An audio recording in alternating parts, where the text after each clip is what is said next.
One of the earliest movies to come from Fox Searchlight was Waking Ned Devine, a movie set in Ireland about a village that attempts to look for a local lottery ticket winner. I didn't know anything about the movie heading into it, but honestly, I'm pleasantly surprised by the final result.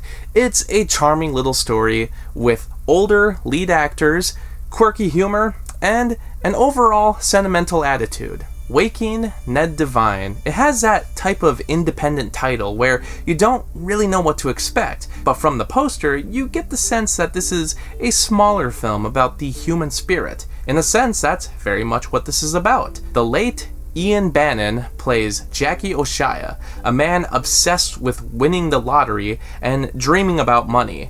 After tricking his wife into thinking he's won, they coincidentally find out a local resident actually has the winning numbers. Along with his friend Michael, played by David Kelly, they do everything they can to track the winner down. They throw a village party in hopes that someone will spill the beans about the money, but realize Ned Devine didn't come.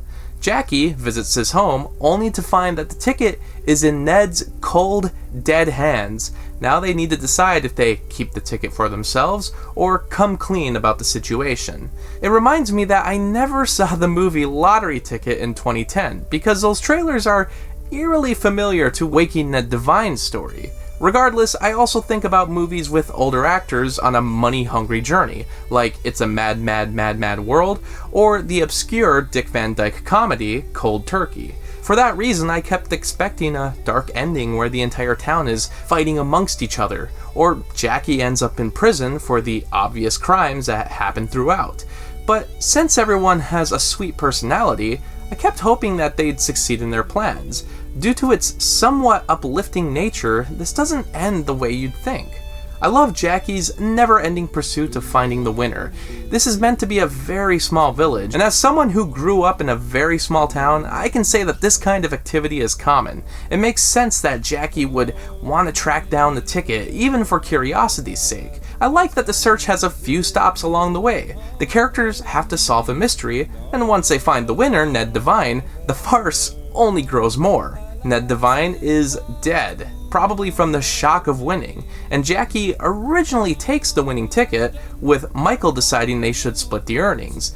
Then, a lottery employee visits the village to meet with Ned, so Michael has to pretend to be Ned.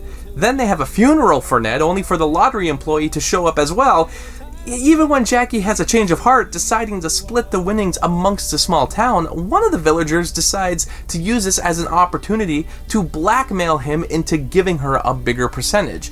The whole process is not as simple as taking a stolen ticket and turning it in for the prize money. There's a lot of complications that help to improve the comedy. I really like that there's an antithesis to the greed. Jackie doesn't start out as the most giving type of person, but by the third act, he agrees that it's best for the town to share the nearly £7 million, treating it like a gift from Ned Devine. There's a celebration of his life, and it's a heartwarming difference from the types of tropes you usually see in films about money. Even by the end, when the grumpy lady decides to call the authorities, they find the most comical way to stop her. I won't spoil it, but it's hilarious. I won't say the entire movie is great. There's an additional love story between Maggie and a pig farmer that the town literally nicknames Pig Finn. That's his name. He wants to marry Maggie, but she has a child and can't stand the pigs. She also has a slight relationship with another man, Pat. By the end, when the money is divided amongst the town, Finn uses the earnings to walk away from the pig farm, and Maggie can finally spend her life with him. There's not a lot of focus on this, but anytime we come back to this plot point, it grinds the movie to a halt. It's also not too romantic that his line of work, the only thing making him money, is the only barrier to their love. It's a bit silly. It's probably meant to fit the tone of the movie, but I don't like it. It's a smaller, comforting comedy that gives attention to older talent. It reminds me of something like Grumpy Old Men. It takes advantage of the charisma of the older actors, but it also expresses their youthful energy throughout the story. And when you think about it, you don't get too many comedies like this. By the time you reach the finale and everybody raises their glasses, you'll feel a sense of satisfaction.